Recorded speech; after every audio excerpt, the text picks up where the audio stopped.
The legend Gregory Isaac, you see it there in the flesh. Bro. So tell the people out there, who is Young Ruler? Well, Young Ruler is a, well, can I say DJ, singer, DJ, or Yeah. sing J as they call it nowadays. You get what I mean? Yeah, okay. You know, foundational DJ. I come from sound system days. Yeah. You get what I mean? Yeah, man. I've been around for a while, but I changed the name. AKA, my original name was Juvenile. Okay. That's where the J Nile comes from. Yeah. Okay. And why those particular names? Well, the community where I grew up in, Northwest Yeah. London, everybody called me Juvenile Okay. because I was the youngest guy around the people them that I was around, you know? Yeah. So the name stuck to me. And as I got older, obviously, I'm no longer a Juvenile, so I changed it over to J Nile because people would still see me in the street and shout out, Yo, Nile and Juvie. And Yeah. so I said, I can't get away from that name. Yeah. So I had to kind of, you know, but yeah. And that's how the name became J Nile. Okay. So, as you said already, you're the son of the great Gregory Isaac. Yeah. How does that feel? It feels good, to be honest. You know, it always did. Yeah. You know, it feels Okay. good because it's a singer where people, you know what really feels good about it is when people approach you and they say to you something like, oh, I met your dad, or your dad's song was played at my wedding, or, Wow, you know, yeah. because of your dad, music, me and my wife get married, or, you see what I'm saying? Yeah. That's good. When you hear something like that, that's greatness, Yeah. you know? So What can you say to that? For real. So how old was you when your dad passed? I was in my reasonable ages. Reasonable ages. Okay. Yeah, it wasn't Okay. that long ago, innit? So, Okay, yeah. you see what I'm saying? Yeah, man, for real. So, do you have a favorite song from your dad at all, or you like all of them? I like a lot of them, to be honest. I've Okay. got quite a lot, you know, I've got quite a lot of favourites depending on my mood. Yeah. Okay. So, tell us a little bit about that whole thing. I want to say it like that because Gregory Isaac, when you say that, everybody know who he is. Mm-hmm. So when you obviously know the significance of your dad in regards to music and so on, did that put responsibility onto you? No. Because, Okay. Because it's like, all right, let me break it down. Yeah. Because I grew up in Jamaica, but I grew up in London, innit? Okay. Do you understand me? In it, yeah. You know. In it. So, true to that, my house, it was like, I lived in Harlesden, and it's like where I lived in Harlesden, a lot of artists used to pass through Harlesden because it was like the musical background back then. Okay. It was like the backyard, so it's like a lot of people passed through my yard because my mom's brother was Jawush. Yeah.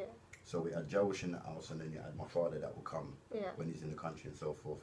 So it's like, I was used to seeing people and artists, so I didn't really know the gravitation of his music then. Okay. Yeah. At that stage, I just Yeah. knew that he was a singer, Mm. and he was a known singer because people's around him. You Yeah. get what I mean? I knew Yeah. he was and whatnot, but I didn't know it like that then. Okay. So it's like, as I got a bit older, Mm. and you know, you start get to learn, really yeah. gravitate. Yeah, you start to watch the little stage show clippings, and you get to see what's going on and Yeah. see how he's really presenting himself and doing his thing. It's like it is.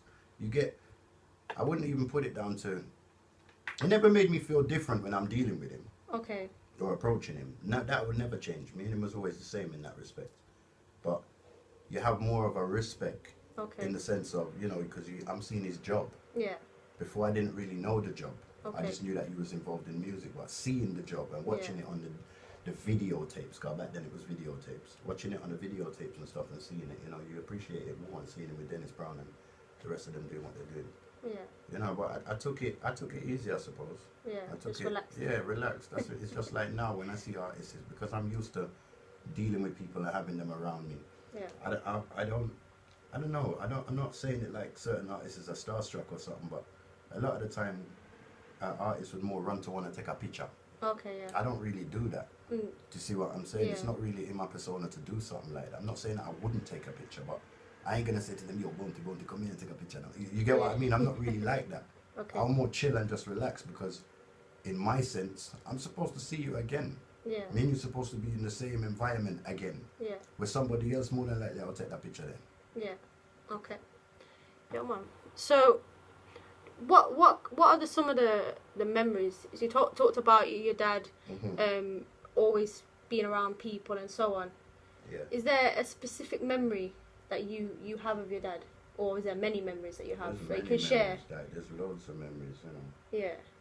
Like, most of them's personal, but there's loads of memories. Do you get what I'm saying? The one thing, the biggest memories that I really have is like, when you're in his attire, you know, when you're around him and stuff. Yeah. You don't worry or want for nothing. Okay. Do you get what I'm trying to say? It's one of the most relaxed environments that you can be in, well, for me as a child, being around my father, even as a teenager. Yeah. You know, it's like, it's a setting that, I don't know. I just didn't want. I didn't want for nothing when I was around him. Do you understand what I mean? Yeah, the kind of feeling that I had around him, I was all good. Okay. You know. Yeah, for real. It just oozes out a different kind of vibe. It's a bit different. I can't even explain it right. I'm maybe not even saying it the right way. No, it's all good, man. But you gotta tell us about those suits, man. They are insane. Yeah, tell me about it. The man's got the coolest suits in the world. Trust me. So, on that note, how did you get involved in music? The main part for me to get involved in music, because at first I didn't get in. I started with the sounds. I started playing around with speaker boxes and stuff.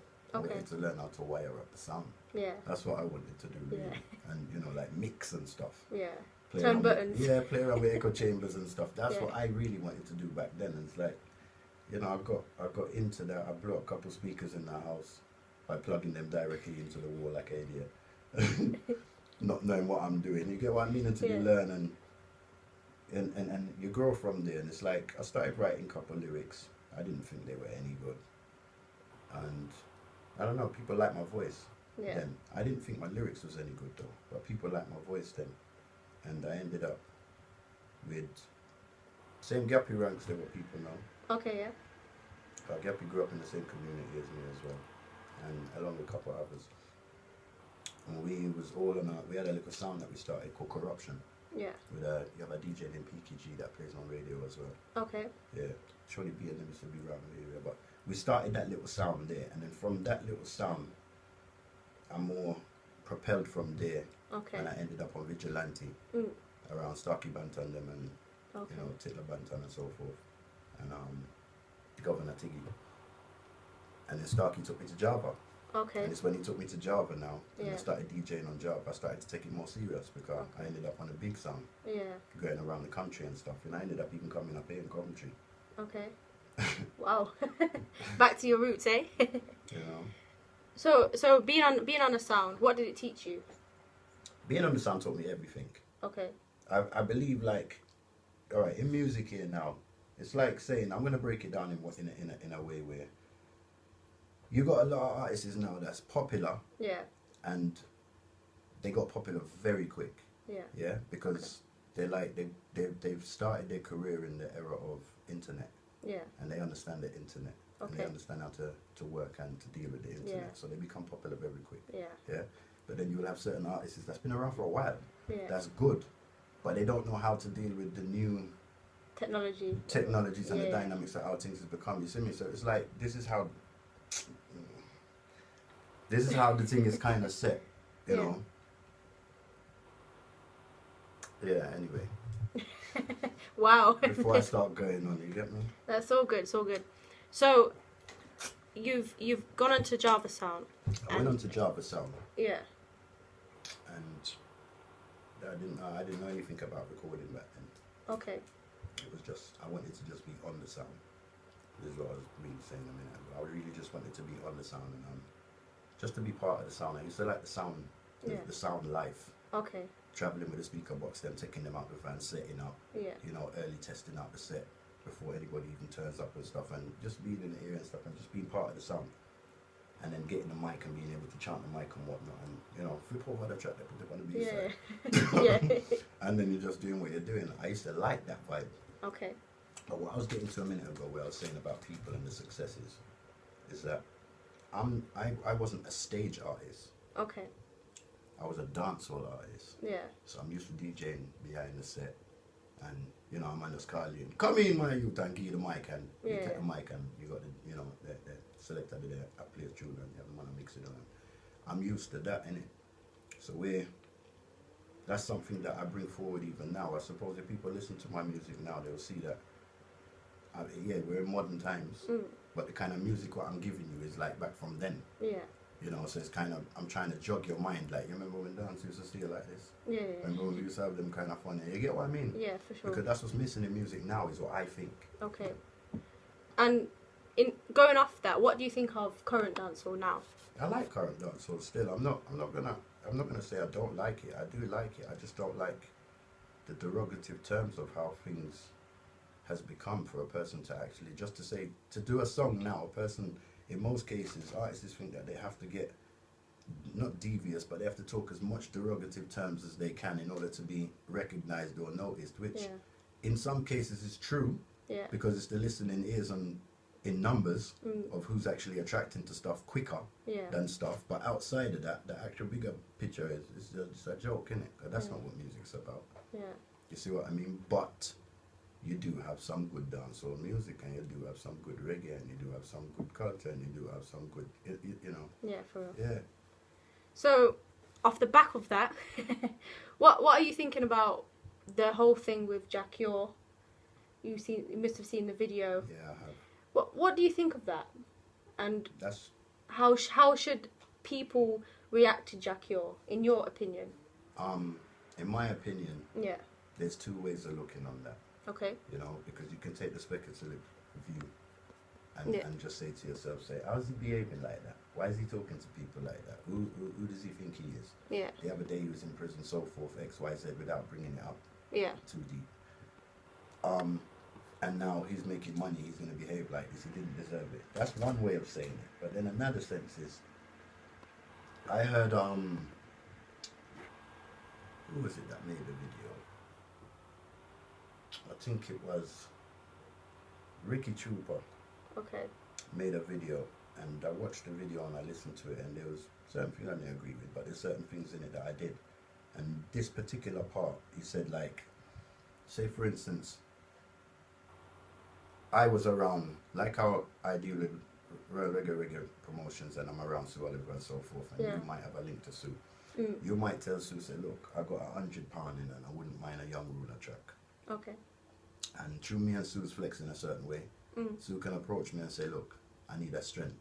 Yeah. I have £100, do a tune for me. And I would do it, because me and her's rolling that way. Yeah. Do you understand? Where when you get the tune now and somebody hears the tune, they might be like, oh, where you get a Young Ruler? Then you say, you know, say I get it for £100. They believe now that they can get me for £100. Yeah. So now they approach me with that approach instead of looking on my true value. So you can look at it that way as well. That's what's happened to Jack Yor, is that another person's come and approach him certain ways, and when he says no, they're getting, so oh, my man get it for rare, but that's my man, you don't know his link or his way or how he got what he got. Yeah. And that's where people's not taking certain people's work ethic and what they're doing into consideration. You know, it's a bit like me, I've got 9 kids. Okay. And a lot of people, they don't know that.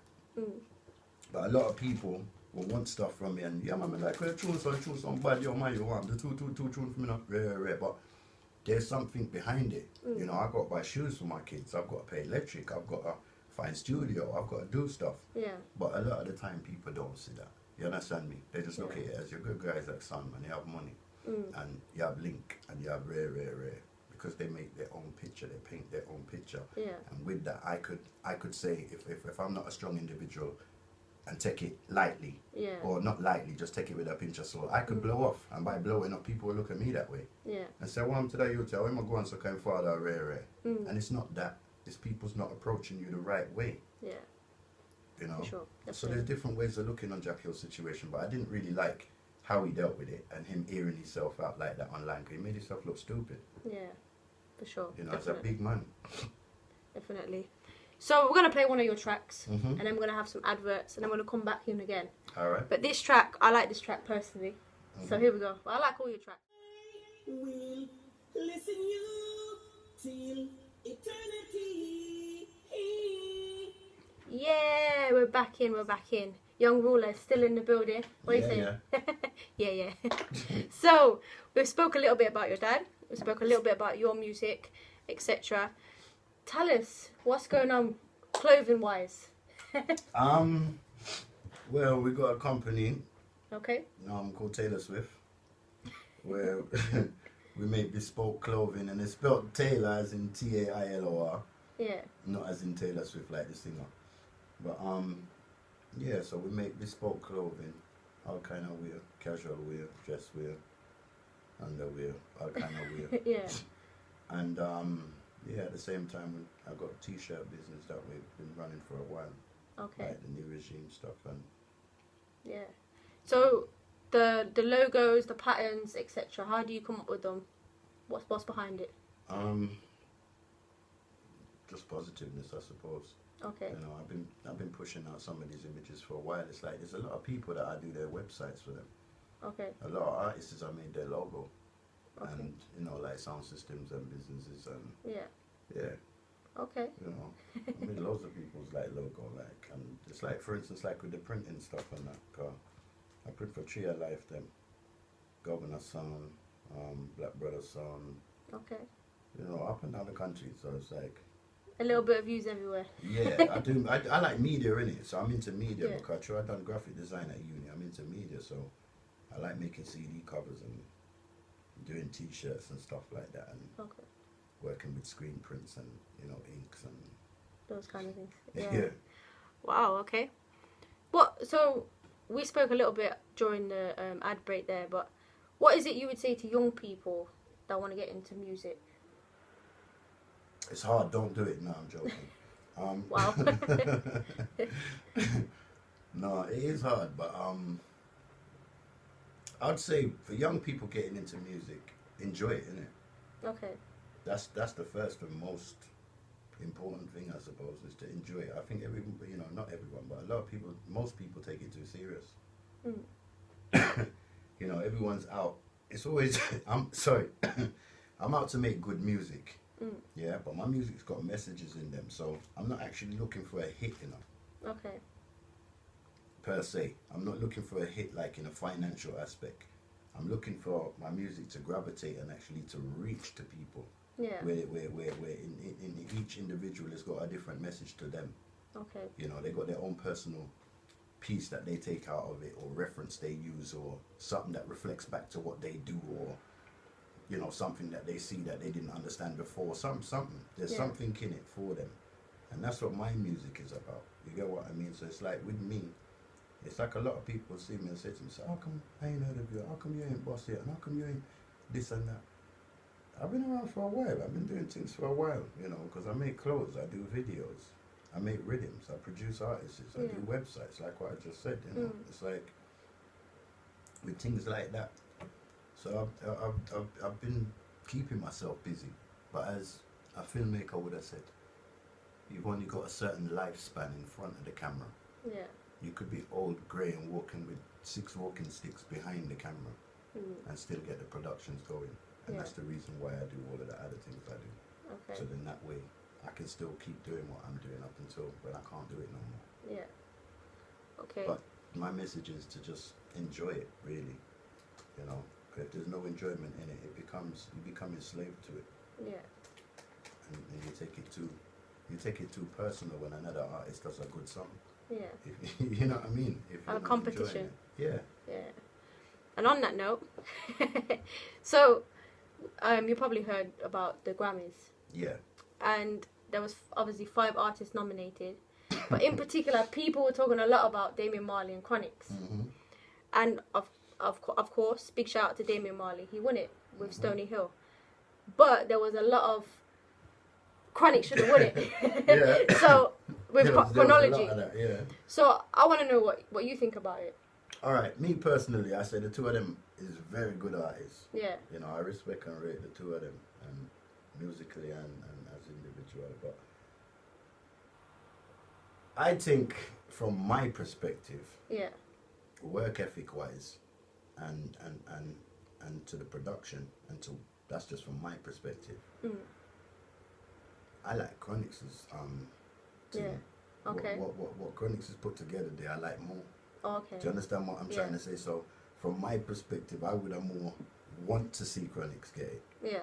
Do Okay. you get what I mean? Yeah. I don't really know what the politics is behind why he didn't get it, but I would have more wanted to see him get it. Yeah. Because I think he deserved it. To get what I mean in that respect. Yeah. You know, he put in a lot of work, and I think the work was appreciated by the people. Yeah. What do you think about his album? Chronix's. Yeah.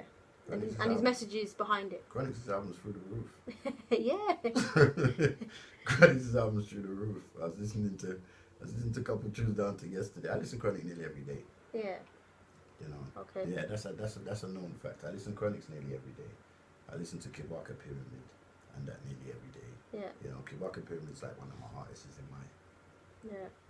He I don't know. He just delivers things a bit different. He's got a deeper kind of.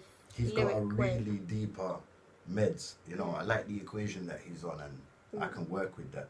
Yeah. You see what I'm saying? Because my philosophy is this music thing, not even music, this life thing, is a game of chess. And you have to be a scholar player. Yeah. You know, that's a really do good. Yeah. You know, otherwise you're just on the board. Okay.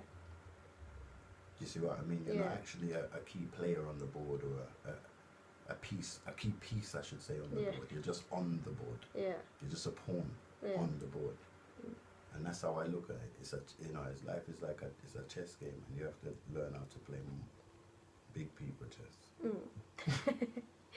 So what song in particular do you like of Kibaka Pyramid from his new album? Oh man, I like all of it. Yeah. I don't think there's one that, trust me, I haven't found one yet that I could say, yo, that's the one. Okay. I like all of it. You know, it's a bit like with Chronix. I like Skanking Sweet. Is one of the sweetest tunes to me at the minute. Yeah. Okay. Out of all of these tunes, because it's like it goes under my soul. Yeah. From it starts. From it starts and I hear the instrument starting. He ain't opened his mouth yet. Yeah. I'm gone. Okay. I want to write. I want to do music. You understand what I'm saying? Yeah. It's got. Trust me. It's like that tune is something else. That's my tune. Okay. Wow. You know. Everybody have them tune. Yeah. Yeah. That's my one. Okay. So, back onto you again. What? Tell us a little bit about the two songs that that I just played, which was a bit Party Vibe and the Authentic Reggae track. Tell us a little bit about those two songs. Yeah. So that song was called Dad. So I'm hoping you must have heard that before. Yeah, I've heard that before. What do you think about it? I like it. I really like it, because it's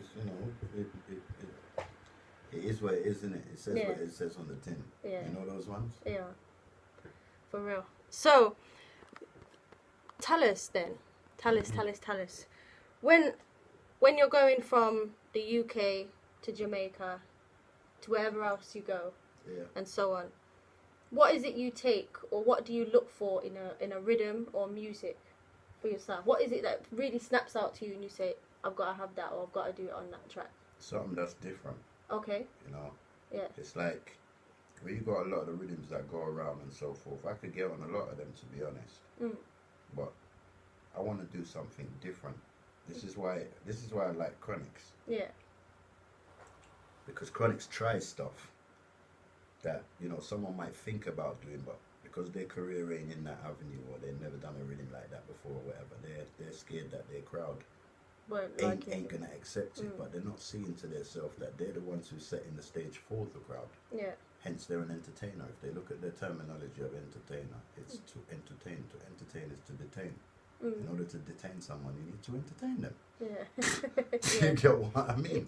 So put it down simple. Yeah, so therefore find something that, like the ear is maybe used to, but ain't heard for a while, and flip it.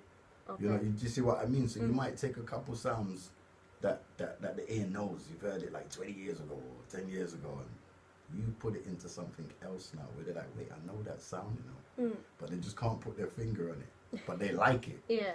It's just something like, it's like an adrenaline. Because your body and your mind knows that I know this, but you can't put your finger on it. Yeah. Because it's been changed totally. Do you get what I mean? You just referenced an instrument and played it in a certain key that was done before. Yeah. But added it to something new and fresh. And this is what Chronix has been doing. Yeah. You know what I mean? A lot of them rhythms, they're rhythms that people know, but they've just given them a brighter twist. Yeah. Put a couple more instrument in them and either speed them up or slow them down or whatever. For real. What are you thinking about Protege? You like his Protege stuff? is good. Protege is really good. Yeah. Okay. Yeah. And have you listened to his new album as well? I haven't had the pleasure, I should say, to listen to his new album this year because I've been busy from the other day. Because I've got quite a few things working on at the minute. Yeah. I even enjoyed, like I just said about the collaboration album. I might as well kind of put it out there. The beginning of the new year coming, I've got an album between me and my father. Mm. Coming out with Room in the Sky as well. So I've been kind of busy working on a lot of things. Wow. So but people. I'd love to hear Protege's. Yeah. Yeah. It's got some very interesting lyrics on there. Very different styles, different vibes. Mm-hmm. But one thing I have noticed is that some of the artists that we see as conscious and so on, they've been adding some swear words in, man. Yeah, I don't. So so some of the songs you can of course you can play on radio and some you can't play. Some you can't, yeah. So and it's like a shock. I think one of the songs Damian Marley swears alongside Kabaka P. Okay. And I was like, what? And it was literally just a shock. Mm. But it's a shock hearing it now. but there was an interview that he did, and he did explain himself that it was for effect, and if you can only cuss in certain ways. But it was just a shock. And the same with kind of Protege. I think one of his songs he swears as well. What? So it's like whoa. What's this new thing? So I don't know. What? Now you've just heard it. What do you think? Nah, I ain't swearing in none of my. No one ain't getting me swearing in none of my music. I've done derogative music already. I'm not gonna make it and be a hypocrite and say I haven't. Yeah. Do you see what I'm saying? Okay. I've also done music just to make people know that I'm about. Okay. Like I could work in that field and that genre. Like for instance, I've done bashment songs where I'm giving them that kind of alkaline style type of flow and lyrics and putting it out there, that popcorn type of thing, where just to show them, say, look, I can do this. Yeah. I just don't. Do you understand what I mean? Yeah. It's not my forte. So when you're wondering why is it he ain't doing this and doing that, it's not a talent thing. Yeah. That why I don't do certain things. That's why I do some of those things sometimes, just to show them that it's got nothing to do with talent. Well, not sometimes. What I have done. Yeah. I ain't gonna do it again. I don't think I have to. Okay. So why for you have you gone to the more, I would say more, of course, reggae kind of vibes rather than using kind of slackness and so on? Because I say reggae vibes because you use reggae as well as dance, or you have a mixture in your rhythms and your music that you use. Mm-hmm. So why is it that you've chose to say, actually, I don't need to cuss or say any of these kind of things? I can, because it's derogative. Like it's not.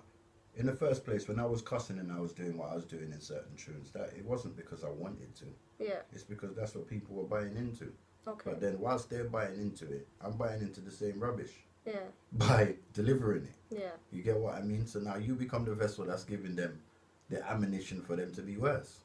So it don't make sense, because the more you write, you're writing to really try and get their attention. Yeah. So with doing that, you're making them worse because you're teaching them stuff they don't know. So the ones that don't know, now they know, and now you're making people behave and portray themselves in a way that they don't even understand. Yeah. Which doesn't make sense. It's derogative on all of us, and it's a downward. It's got a downward effect in it, a backward effect. Okay. Which never made no sense, because that's not how I was grown. That's not what I know. Yeah. That's not the principles I actually live by in my home. So. Yeah, man. So you know what? We've spoke about your dad. What about your mum? Your mum. Tell us a little something about your mum and her kind of principles to you. You got a track there, innit? Called Mama. No, not yet. My mum was my rock, innit? Okay. Big up, mummy. Yeah, you could say I was a mama boy. You get what I'm saying? My mum was my rock. My mum never had no more kids. Yeah. So I was like, my mum was my sister, she was my mum, she was my auntie, she was my friend. Yeah. You know what I'm saying? Even if I done something wrong, she wouldn't uphold with it, but at the same time she wouldn't walk away from me. Yeah. You know those ones? Mm. So she'd put you in your place and tell you where you went wrong, but at the same time she would stand by you. You know, she was the strongest woman, man. Yeah. Yeah, I love that woman. Yeah. You know, so big up R.I.P. mommy. mommy. Miss you. Wow. Yeah. Wow. Trust Bless me. you. Wow. So when you were growing up and so on, you went through sound systems and all these kind of things. Mm-hmm. What has changed for you in music? Because there's so much change that's happened. What's changed for me in music is I'm recording now. Okay. And making records, like records for sales. Do you get what I mean? To generate sales in that respect. Because like when I was younger, I used to do distribution of vinyl. Okay. So when I was distributing vinyl, I used to go to Jamaica and bring music back and sell to, you know, Black and Dread and all of these shops, Star Records, Red Records, all of them.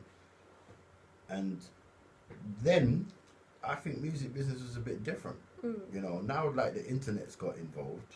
Yeah. And then you've got CDs and you've got streaming and MP3 downloads and so forth and whatnot. It messed everything up. So I think, you know, that just kind of changed up music big time, I think. Okay. Do you understand what I'm saying? For the better or for the worse? I'd say for the worst, to be honest, because Apple came in with CDs, Steve Jobs, them and that. And on coming in with the CDs, most people got rid of their pressing plants. Yeah. So when they got rid of the pressing plant, they weren't looking at the aspect of we wear old shoes, we start wearing new shoes, then the fashion comes back and we're going back to old shoes. They weren't looking at it that we're going to go back to pressing plant. Yeah. Do you see what I mean? Yeah. For Now to get certain things pressed, you got to send it to Europe. Do you see what I mean? Where, all right, I'm going to get, I wouldn't say political, but I'm going to put it in the aspect of what it is.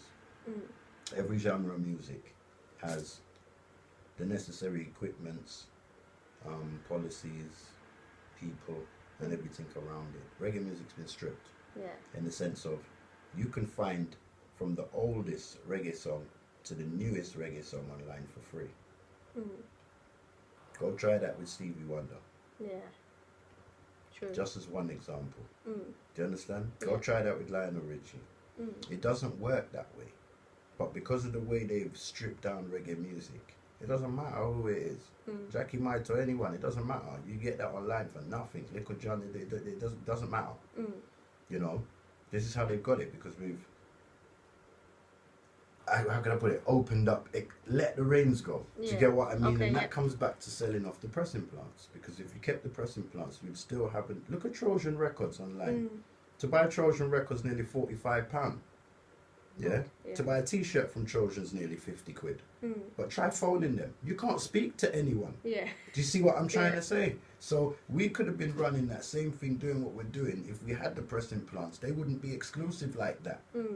Everybody else would be, you know, have a plural place and be able to can do the same thing. But now they can't. You can't buy a pressing plant now. Yeah, for real. Do you see what I mean? So I've said music has changed big time, because now CDs no longer come in a car stereo. No longer come on a computer. They don't have CD drives no more. They're showing you they're phasing CDs out. Right? So by 2020, you don't have CDs anymore. So CDs become a collector's item. Most people now is going back to cassettes. You got, is it U2? U2? Yeah. And, or was it U2 or Coldplay? One of those two. But I know Arctic Monkeys definitely. But it's either U2 or Coldplay. I don't want to get it wrong and tell people wrong thing. It's one of those two though. Between those two bands, Arctic Monkeys and one of them two there, they brought their new albums out on cassette, and in a day they sold over 1 million. And that's on cassette. Just to show you how many people still have cassette players and record players. Just like my new songs are on vinyl. Do you see what I mean? Because that's the way forward now. But when you exhort it and you reach to the stage now where it's only streaming, not everyone goes online. Not everybody listens music in that way and engages in music that way. But the main drift of stuff, people are lost by movements on social media. So you'd see I know you're a DJ, and I'm not using you as an example. It's okay. But you'd have a DJ online, and they'll have thousands of followers. But then yet still, who don't go online don't know about them. Do you see what I'm trying to say? Because of, they only play music. They don't do anything outside of that. They don't have a message with their music. They don't. Do you understand what I mean? It's like the DJ himself. He's got all of this power, but he doesn't realize it. Because him as a persona he hasn't got one. Yeah. Okay. You know, he's got a big following. He's Yeah. got the music. He's got the know-how to do the thing, but he ain't got a principle in him, in a sense. He doesn't have a message in him. So outside of that following, I don't want to know about him. So I said, all right, I'm gonna see what's this. Okay. You know, so I went in my studio and just finished all of it. But yeah. Yeah. So, what's next for you? Well, apart from putting out the album them that we got coming out, Yeah. really, it's just taking the message further, in it. Really, Okay. taking the message as far as we can go in it. It's like getting more and more people involved, getting more and more people around the movement of what we're dealing with. Okay. Positiveness we are pushing. Get what I mean? Hence the name New Regime. You know, I'm trying to change. Not trying. I'm going to change up the thing. Yeah. I'm trying to shift the players on the chessboard. Okay. So, we've picked a rhythm. Are you ready to chat on that rhythm? Yeah. Okay. So, what do you want me to do? Play a song first before you come in? Or do you want to just come in straight with the rhythm?